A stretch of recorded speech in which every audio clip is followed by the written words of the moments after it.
Assalamualaikum warahmatullahi wabarakatuh. Saya Dewi Hardianti, peserta Latsar CPNS Kabupaten Tasikmalaya, gelombang 7 angkatan 33 di Pusdikmin Polri.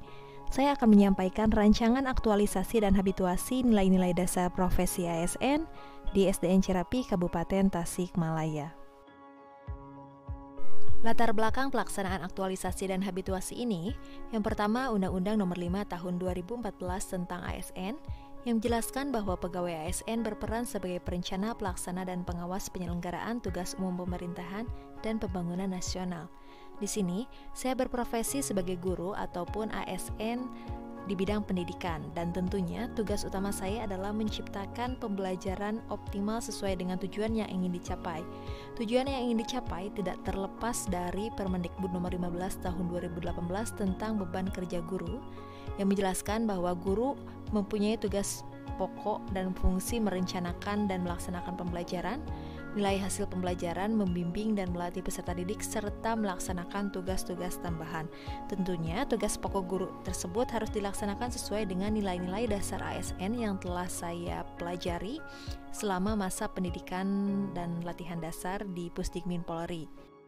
Menjadi seorang guru tentunya banyak hal yang harus diperhatikan terkait dengan kemampuan yang harus dicapai oleh peserta didik. Salah satunya adalah tentang literasi numerasi. Literasi numerasi merupakan kemampuan atau kecakapan dalam mengembangkan pengetahuan dan keterampilan menggunakan matematika di berbagai aspek kehidupan. Literasi numerasi ini dapat meningkatkan peserta didik agar mampu mengatasi masalah dengan cara mengolah angka dengan benar. Dan literasi numerasi ini diajarkan kepada peserta didik bukan hanya dalam mata pelajaran matematika saja, tetapi diberikan melalui berbagai mata pelajaran lainnya dengan mengaitkan matematika di berbagai situasi dalam kehidupan sehari-hari. Menurut World Economic Forum pada tahun 2015 menegaskan bahwa penguasaan 6 dasar literasi salah satu kompetensi abad 21 yang diperlukan oleh semua warga dunia, dan salah satu dari 6 literasi dasar ini merupakan literasi numerasi. Menurut PISA, kemampuan literasi numerasi di Indonesia pada tahun 2018 mengalami penurunan di posisi 73 dari 79 negara. Hal ini tentu menunjukkan bahwa secara umum, kemampuan peserta didik di Indonesia pada literasi numerasi khususnya masih tergolong sangat rendah dibandingkan negara-negara lainnya. Dari latar belakang tersebut, saya mengamati kondisi yang terjadi di instansi. Ditemukan beberapa permasalahan. Yang pertama, rendahnya kemampuan literasi numerasi peserta didik kelas 4 yang dibuktikan dengan 58% siswa kelas 4 nilai kemampuan literasi numerasinya masih di bawah KKM. Selain itu juga, setelah dilakukan survei tentang ketertarikan literasi numerasi, 75% siswa merasa lebih sulit memahami pembelajaran numerasi dan lebih menyukai baca tulis daripada berhitung. Yang kedua, rendahnya kemampuan membaca peserta didik kelas 4. Dari 12 peserta didik, 1 peserta didik belum bisa membaca dan 3 peserta didik masih membaca dengan terbata-bata. Hal ini mengakibatkan beberapa peserta didik mengalami kendala ketika mengikuti pembelajaran. Yang ketiga, menurunnya motivasi belajar peserta didik kelas 4 selama masa pandemi. Jadi, selain melakukan survei kepada siswa, saya juga melakukan survei kepada orang tua. Dari 12 orang tua, 58% menilai bahwa capaian belajar anak-anak mereka ataupun capaian belajar peserta didik menurun. Dan menurut siswa, sekitar 47% mereka merasa bosan melakukan pembelajaran daring. Dari kondisi-kondisi yang telah dijelaskan sebelumnya, saya mengangkat 3 isu dengan menggunakan teknik APKL, aktual problematik kehalayakan layak, dan menilai serta menganalisis ketiga isu tersebut, yaitu tentang kemampuan literasi, kemampuan membaca, dan motivasi belajar.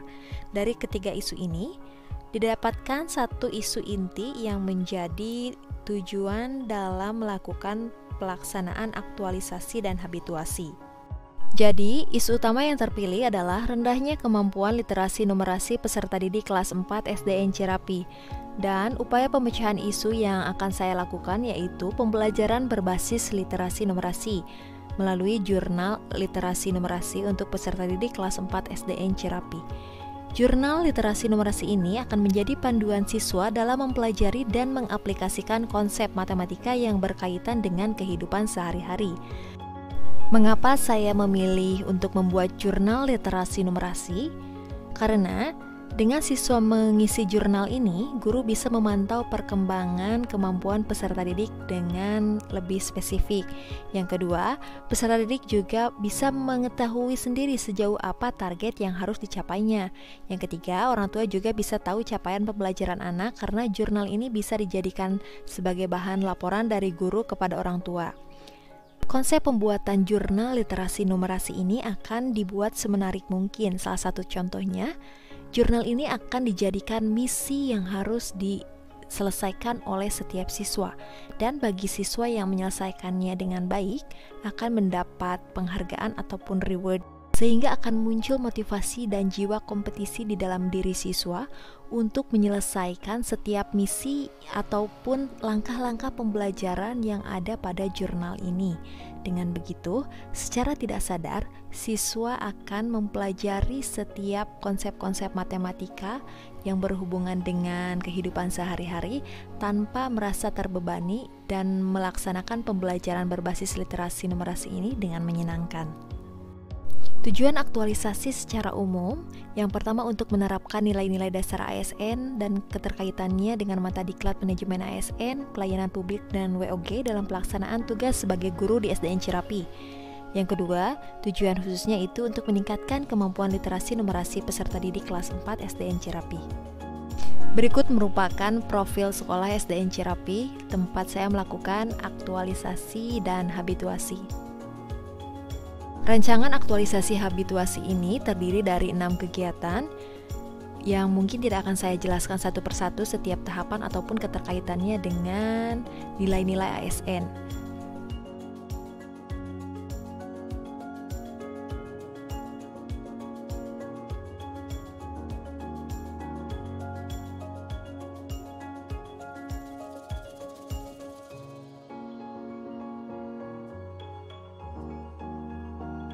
Berikut jadwal pelaksanaan aktualisasi habituasi yang akan saya lakukan dari 26 Agustus sampai 29 September 2021.